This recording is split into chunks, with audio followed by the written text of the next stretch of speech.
ఉమ్మడి ఖమ్మం జిల్లా ప్రధాన వార్తలు ఒకసారి గమనిస్తే బోనకల్ మండలం కేంద్రంలో జరిగినటువంటి ట్రాక్టర్ ప్రమాదం ఒక రైతు కూలీని బలి తీసుకుంది. బోనకల్ నుంచి ఆంధ్రప్రదేశ్లో ఉన్నటువంటి లింగాల అనే గ్రామానికి మిర్చి తోటలో పనిచేసేందుకు వెళ్తుండగా ట్రాక్టర్ బోల్తా పడడంతో ప్రమాదం జరిగింది. ఒక వరమ్మ అనేటువంటి ఒక కూలీ అక్కడికక్కడే మృతి చెంది ప్రాణాలు కోల్పోయింది. 23 మంది ప్రయాణికులు ట్రాక్టర్లో ఉండగా 10 మందికి తీవ్ర గాయాలయ్యాయి. అందులో 2 పరిస్థితి విషమంగా ఉంది. క్షతగాత్రులందరినీ కూడా మొదట బోనకల్ ప్రభుత్వ ఆసుపత్రికి తీసుకెళ్లి ఆ తర్వాత అక్కడి నుంచి ఖమ్మం ప్రభుత్వ ఆసుపత్రికి తరలించి చికిత్స కొనసాగిస్తున్నారు. ఘటనలో ఒక మహిళ మృతి చెందగా మరొక 2 పరిస్థితి తీవ్ర విషమంగా ఉన్నది. సత్తుపల్లి అర్బన్ పార్క్లో అధికారుల నిర్లక్ష్యంతో ఒక దుప్పి పిల్ల తల్లి 2 మృతి చెందినటువంటి పరిస్థితి ఉంది.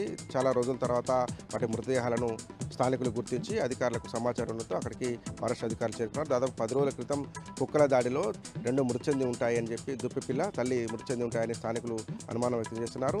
అధికారుల నిర్లక్ష్యం కొట్టొచ్చినట్టు కనపడుతుందని వీధి కుక్కలు తరచూ అర్బన్ పార్కులోకి వెళ్ళి దుప్పుల మీద దుప్పి పిల్లల మీద ఇతర వన్యప్రాణుల మీద దాడులు చేస్తున్నప్పటికీ కూడా అధికారులు పట్టించుకోవడం లేదని స్థానికులు ఆగ్రహం వ్యక్తం చేస్తున్నారు. చనిపోయినటువంటి దుప్పి పిల్లకు సంబంధించినటువంటి పూర్తి వివరాలు సేకరించి జాగ్రత్తలను తీసుకోవాలని చెప్పి స్థానిక ప్రజలు డిమాండ్ చేస్తూ ఉన్నారు.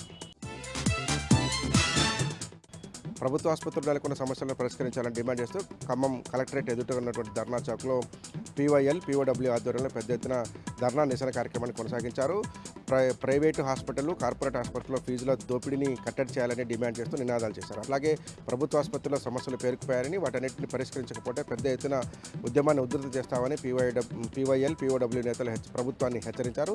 ధర్నా అనంతరం DMHOకి వినతి పత్రం సమర్పించి ప్రభుత్వ ఆసుపత్రులు నెలకొన్నటువంటి సమస్యలను పరిష్కరించాలని వారు DMHOను కోరారు. భద్రాద్రి కొత్తగూడెం జిల్లా బోర్గంపాడు మండలం ITC సారపాక ITCలో ఎన్నికల వాతావరణం నెలకొంది. ITC పేపర్ బోర్డులో జరుగుతున్న ఎన్నికలు సాధారణ ఎన్నికలను తలపిస్తున్నాయి. పెద్ద ఎత్తున డబ్బులు చేతులు మారినట్టుగా చెప్తా ఉన్నారు. 3 సంఘాలు ప్రధానంగా పోటీ పడుతున్నాయి. TNTUC, INTUC, BRTU మధ్య త్రిముఖ పోటీ నెలకొందని చెప్తున్నారు. ఫలితం ఎలా ఉన్నప్పటికీ కూడా 3 సంఘాలు కూడా పోటాపోటీగా పాల్గొనడంతో ఇక్కడ ఒక సాధారణ ఎన్నికల పరిస్థితి వచ్చింది. పోలీసులు పెద్ద ఎత్తున ఇక్కడ మోహరించి DSP నేతృత్వంలో బందోబస్తు ఏర్పాటు చేయాల్సిన పరిస్థితులు ఇక్కడ వచ్చాయి. దాంతోపాటు కేవలం 1253 మంది వర్కర్లు, బదిలీ వర్కర్లు ఉన్నటువంటి ITC పేపర్ బోర్డు ఎన్నికలు సాధారణ ఎన్నికలను తలపించాయి. చిత్రమైనటువంటి పొత్తులు కూడా దీనికి కేంద్రమైనది.